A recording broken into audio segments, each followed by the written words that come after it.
You have had enough. You are tired of being a loser. You are determined to turn things around and become the master of your life. You decide to build habits that will make these changes happen. Let's represent the habits by heavy weights you carry on your shoulder. When you first embark on this new journey, you are motivated, as everyone is in the uninformed optimism stage. This motivation allows you to carry the weight of the habit with ease. You love doing the habit. You go above and beyond. Instead of writing 500 words, you find yourself writing 700 or even 1,000. As the weeks go by, you start to get tired, so you put your habit down for a few days. So instead of writing 500 words per day, you write 250. You may even skip a few days of your habit. After a few days of slacking off, you get yourself back on track and you pick the habit back up. And this goes on for a while. You put the habit down, you pick it back up. You put the habit down, you pick it back up. But after a while, you put that habit down and never pick it up. In the beginning of your journey, the habit was light because motivation was helping you carry it. But as that motivation faded, you started to realize the true weight of what you're carrying. Once you realize that you put your habit down 2 months ago and never went back, you feel disappointed, but you aren't surprised. You think, this is totally expected. I'm just not cut out for greatness. This is a common problem that people have. In this video, I'm going to give you a strategy that will help you build habits that stick. I am Layla, and this is Shut Up and Achieve. Be sure to hit that subscribe button for more videos on building habits, achieving goals, and creating your success.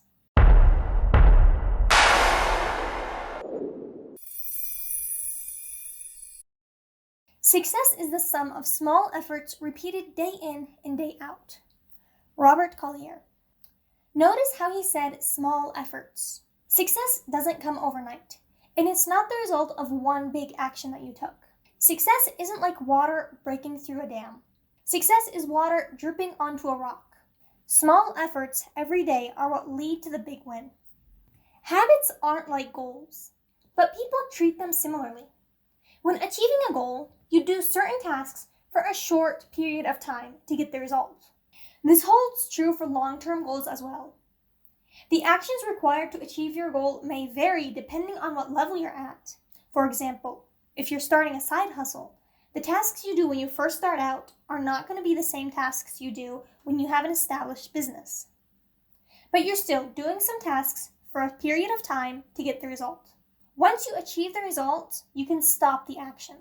Habits are different. Habits have no end. They are habits you do repeatedly over a long time span. It could be a year, it could be 2 years. If it's a good habit that you want to stick to, it could be for your entire life. This is why habits and goals need to be approached differently. Motivation won't take you very far. Motivation is good for getting started, but it just won't last long enough. Your motivation won't even get you far enough to make this new habit a part of your daily routine. You need a different strategy that will make the habit not just a part of your day, but a part of who you are. Habits are heavy. Your habit is this big rock you have to carry around for a long time. No athlete starts training with a 50-pound dumbbell. They wouldn't be able to carry it. They'd probably tear a muscle trying. Your habits are the same. The initial burst of motivation will allow you to carry that 50-pound dumbbell. But once your motivation's gone, you'll start to feel the true magnitude of what you're carrying. The motivation left you before you had time to develop the strength necessary to carry this habit. Like an athlete, you have to build up the strength to carry this new habit. You start with a 2-pound habit and then gradually increase the weight. This can be done with microhabits. Microhabits are easier to carry than habits. Consider them fun-size habits. These aren't just smaller versions of your habits.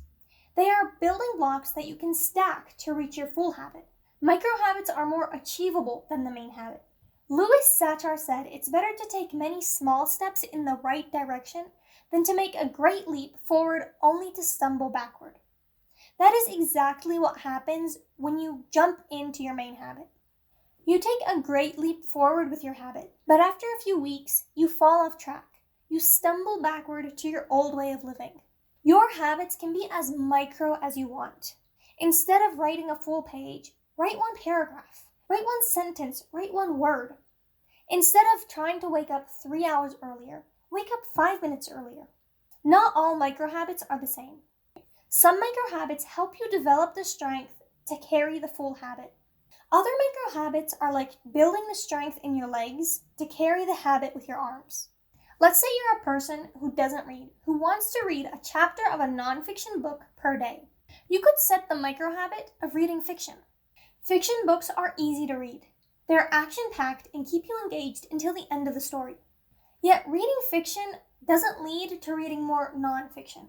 It might help you get into the habit of picking up the book, but you'll only read a few pages before getting bored and putting the book down. So this is a bad microhabit.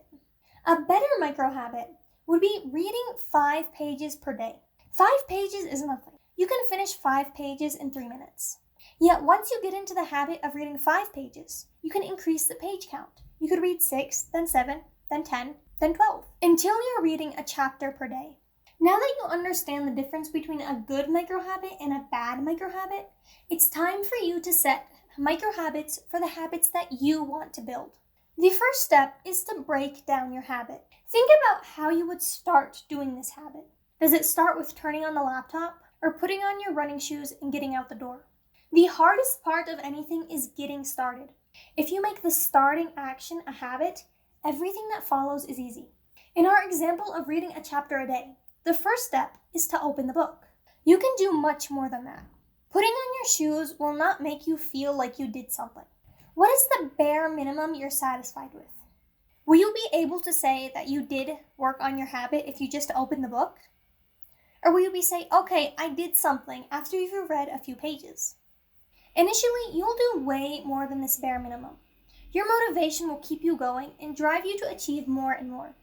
But once that motivation's gone, you need to know the bare minimum you're satisfied with and how much you need to achieve before you can say, okay, I did something. Next, ask yourself how much you would be able to achieve if you were tired. Once your motivation's gone, your go-to excuse is going to be, I don't want to, I'm tired. On your worst days, when you really don't feel like it, how much will you be able to do? You could make that your microhabit. Now I know what you're thinking. You are so motivated to create this great change in your life. Won't doing the bare minimum make you feel like you're underachieving? The answer is yes. In the beginning, you're so motivated that doing the bare minimum will discourage you. So go above and beyond whenever you can. On day 1, you may read 5 chapters. The next day, you might read 3. After that, you read only 2.